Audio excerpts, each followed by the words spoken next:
मोक्ष प्राप्त करने की विधि का वर्णन करता हूँ। ये श्रीमद् भागवत महापुराण का प्रसंग है। कृपया आपसे अनुरोध है कि ध्यानपूर्वक सुने।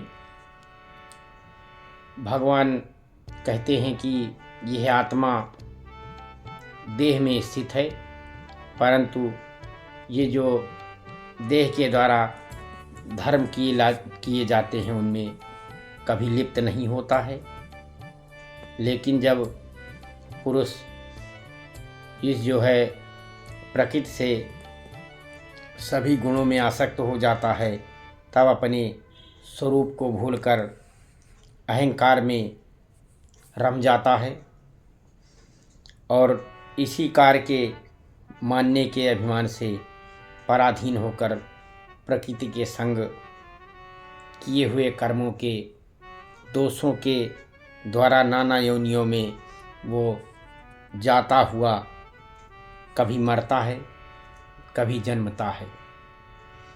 जीवात्मा को चाहिए कि मन को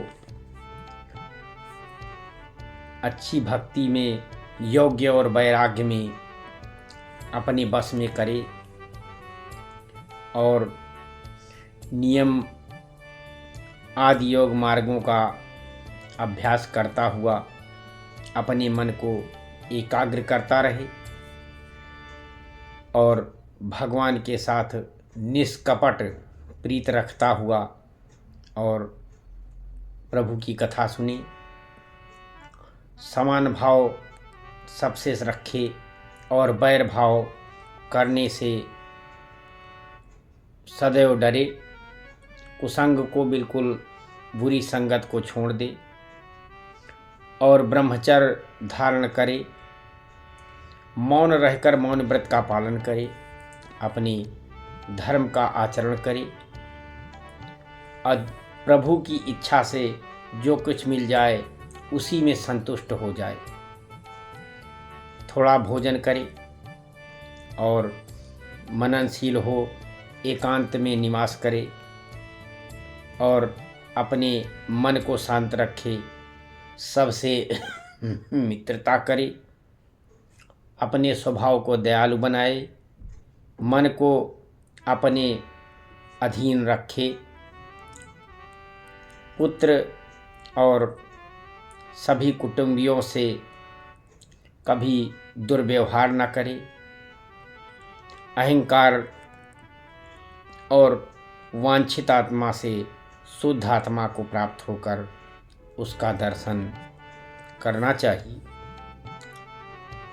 इस पर देवहूति बोली कि हे प्रभु, माया प्रभु को कभी नहीं त्यागती है और पुरुष प्रकृति को कभी नहीं त्यागता।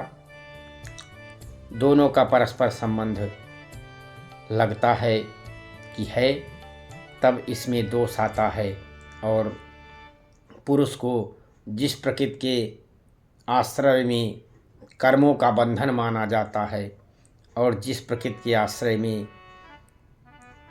गुणों के विद्यमान होने पर प्रकृति से वो कैसे वैकल्पिक हो सकता है।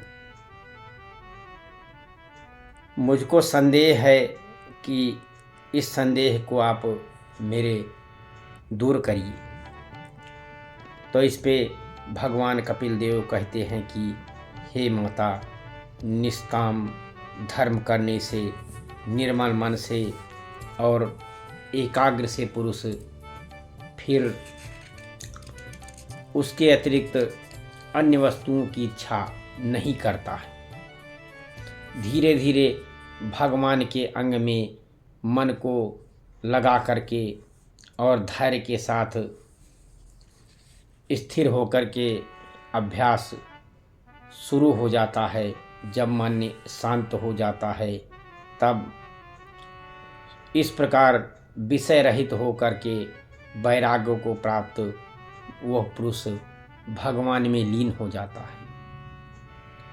और किसी का मन अकस्मात ब्रह्म आकार का हो जाता है, मैं ध्यान करने वाला हूँ, ये मेरा ध्येय है, सुख दुख का देखना फिर कहाँ होता है, क्योंकि यह योगी देहाभिमान को त्याग कर साक्षात अपने आत्म स्वरूप को प्राप्त हो जाता है। आसन पर रहे या कहीं और चला जाए, अकस्मात देववश वहाँ आ जाए, परंतु उसे उसकी कुछ भी परवाह नहीं रह जाती है। जब देह के आरंभ कर्म विद्यमान रहते हैं, तब तक ये शरीर इंद्रियों सहित प्रारब्ध हुआ, उसी के अधीन हुआ जीता रहता है। परंतु यह योगी उस शरीर में अहंकार अभिमान नहीं करता है, क्योंकि यह समाधि पर्यंत पूर्ण योग को प्राप्त हो करके आत्म तत्व को साक्षात अनुभव कर चुका होता है। सब जीव मात्र आत्मा में व्याप्त है और अनन्य भाव करके ऐसे देखे वह सिद्ध कहलाता है।